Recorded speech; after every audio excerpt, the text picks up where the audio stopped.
you might have heard of the Chatsworth train collision of 2008. The train collision that involved a Metrolink train made head-on collision with the Union Pacific train. But this was the Chatsworth train collision of California. There was a Chatsworth train collision in Illinois. Unlike Chatsworth, California, this incident was a derailment caused by a bridge collapse. Now, bridge collapses isn't as often as normal train derailments through the years. Also, this was 2 years before the train collision in Armagh. So for this birthday special, I'm going to talk about the old story of the Great Chatsworth Train wreck of 1887.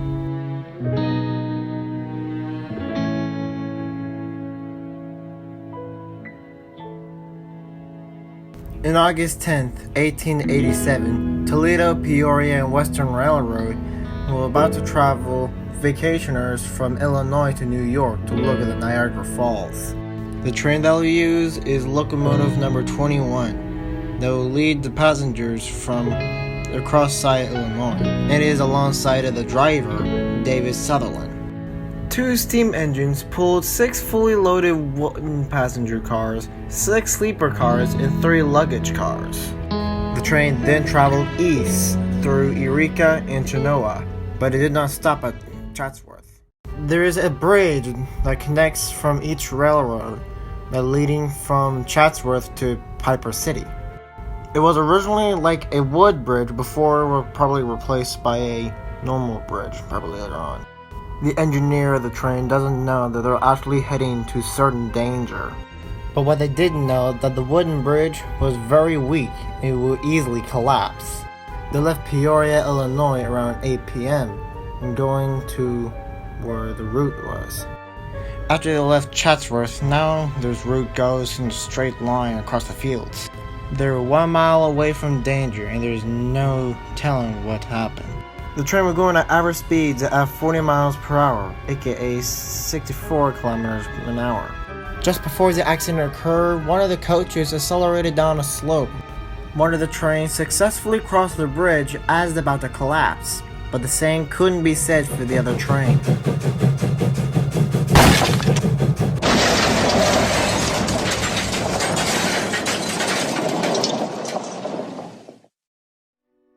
The train smashed to the ground at 11:55 p.m.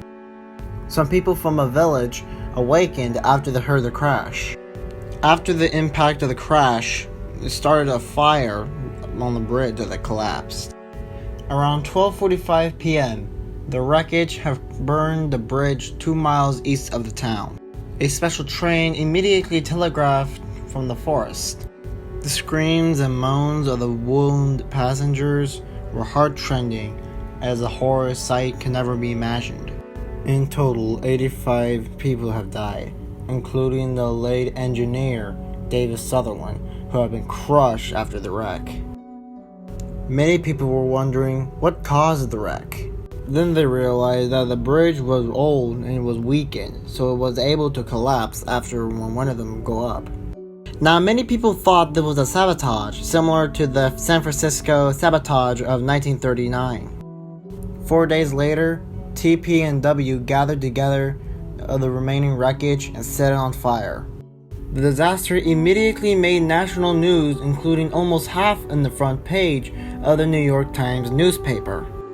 It was the second or third deadliest U.S. rail accident in the 19th century. The crash resulted in the increase of changing the wooden passenger cars into metal passenger cars.